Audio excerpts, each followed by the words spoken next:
Hello there YouTube, it's your boy B3 back another kicking graphic novel review. Last time we did Power Girl Reborn, which had a Night Terrors tie-in. So today we are actually doing the Night Terrors event from DC Comics 2023 by Joshua Williamson. Yeah, first I'm going to read you the back of the book, which I'll be doing for the first time because they often contain spoilers. So here we go. It's not just a dream.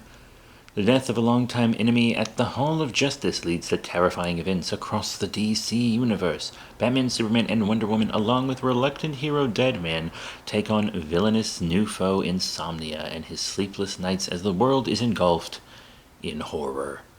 Who will survive as our heroes venture past the land of the living, beyond the land of the dead, and into a realm of nightmares? The thrills and chills of Night Terrors are brought to you by DC architect and superstar writer Joshua Williamson, along with artist extraordinaire Giuseppe Camuncoli, something like that, Howard Porter, and others. Collects Night Terrors 1 through 4, Night Terrors First Blood number 1, Night Terrors Nights In number 1, and Dawn of DC Night Terrors 2023 3 free comic book day special number 1. Oh yeah, so I would say that's actually not spoilery. That's actually a pretty good read-up, all things considered. But yeah, this is an event from Dawn of DC. It was billed as a Batman and DEADMAN event. And part of me was like, oh, great, another line-wide event centering around Batman. How wonderful. But that was kind of a red herring. And by red herring, I mean false advertising. A red herring is an intentional misdirection, at least in writing like this, to kind of keep something a surprise. In this case, I feel like it was more done to actually get people to read the event. Because this is actually, yes, it's a line-wide event, but the two main characters in it are DEADMAN and Sandman, and I'm talking Justice Society Sandman. And if it was billed as those two as the lead, a lot of people might not have been excited for this, to be honest. I would have been excited for Sandman, but maybe not DEADMAN. I like DEADMAN, but, you know, I'm not going out of my way to read DEADMAN, typically.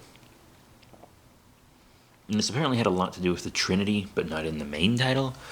But Batman is actually asleep this entire event. It's called Night Terrors with a K, which is a very overused naming convention for Batman stories, by the way. But DEADMAN is possessing his body the whole time, so Batman isn't really mentally present. It's just DEADMAN piloting his body. The mighty Batman. But we see this nightmare that Damian Wayne has, where Insomnia, the big villain, kind of reveals himself to Damian, but he wakes up and kind of forgets it, you know, as you often do dreams. That was just kind of the free comic book day special story to kind of introduce you. But we do see Insomnia haunting the dreams of Dr. Destiny. And you know, Dr. Destiny used the Dreamstone to invade the dreams of the Justice League and attack him and stuff. And Insomnia is looking for something called the Nightmare Stone. Something so powerful and evil that Dr. Destiny, instead of using it to fight the Justice League, was like, nah, I'm not touching that. And he hid it away.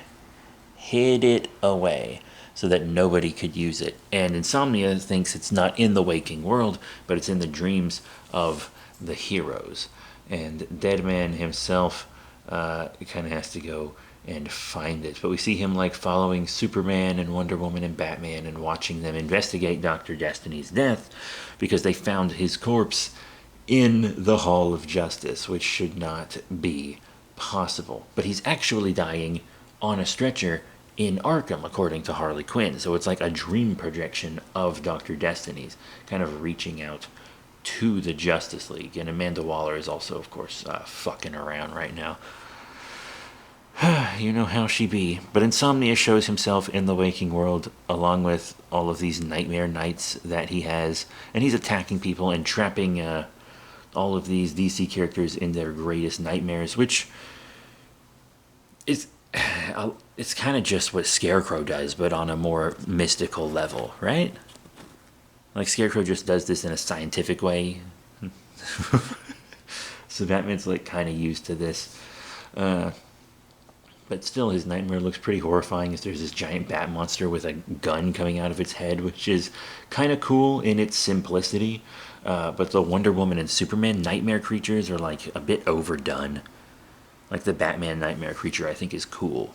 It's the one that's design is way less busy. Also, each issue has like an introduction from Deadman. One where he's in like the circus, one where he's like a news reporter, one where he's like in the theater. It's very, very interesting comic openers, actually. They're pretty wonderful, I have to say. But turns out the Lazarus Reign, I have not read Lazarus Planet, I am sorry, kind of gave Insomnia these powers of his. And they're all like, what does Insomnia really want the Dreamstone for? To destroy all heroes. Well, why does he want to destroy all heroes? Well, as it goes on, we kind of find out that his family died, quote unquote, because of the Justice League. The Justice League was fighting like a kaiju or something in Gotham. And this guy that would become Insomnia told his family not to evacuate because he was a Justice League fanboy, and he was like, they'll save us, we don't need to evacuate, the Justice League always saves everybody. But then, of course, the building they were in was destroyed, and his kids and wife lost their lives. But it wasn't the Justice League's fault. You didn't obey the evacuation order. I don't want to victim blame, but it's not like you didn't know this was coming. You knew the kaiju was headed your way, right? You've seen Justice League battles on the news. You're a fanboy. You've seen the destruction that's in their wake sometimes. Like, a lot of that is on him, and I feel like he's projecting a lot of that guilt onto the Justice League. But the thing that kind of irks me about this is in like 2011, 2012, we already had a villain almost exactly like this. A guy whose family wasn't saved by the Justice League and was collateral damage. He was in like volume 2 of the Jeff Johns New 52 Justice League run, which we have reviewed. There's a big compilation episode as well as the individual volumes. And it's like this villain kind of already existed, but on a lower level. In a way. Like, not with the same powers, really, but he did project, like, insecurities and fears onto Cyborg, I remember, and stuff. So we've kind of, like, already had this villain, in a way. This is just him on a larger scale, sort of. Okay. But, there is a certain DC character that Deadman actually uses Lazarus Reign to resurrect.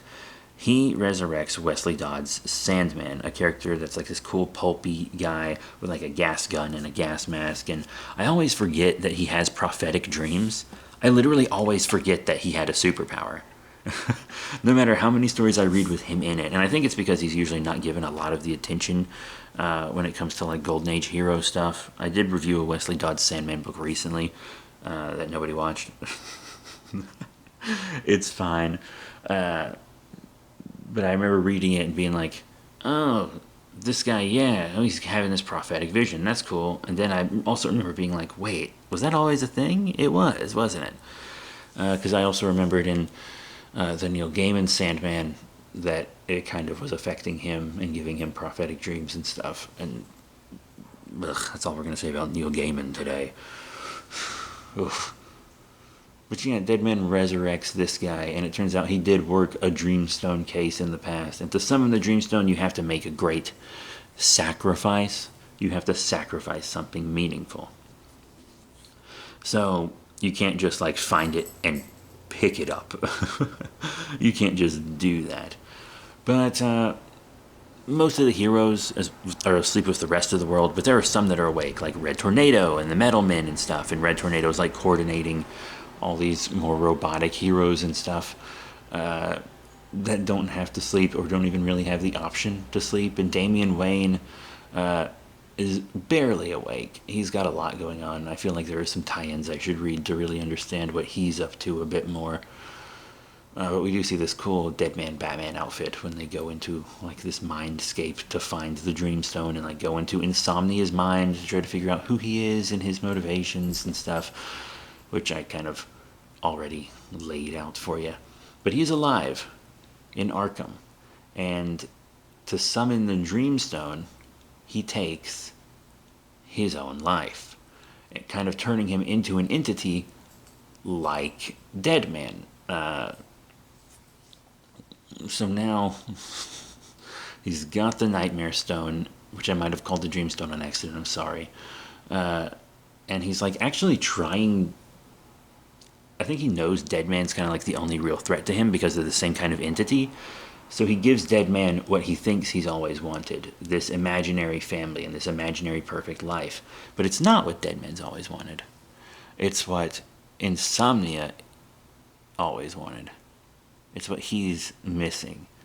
So he kind of misreads and underestimates Deadman, who is able to trick Insomnia and almost single-handedly defeat him. Almost. I mean, there is help from Sandman and the Justice League and etc. Robot Man's there.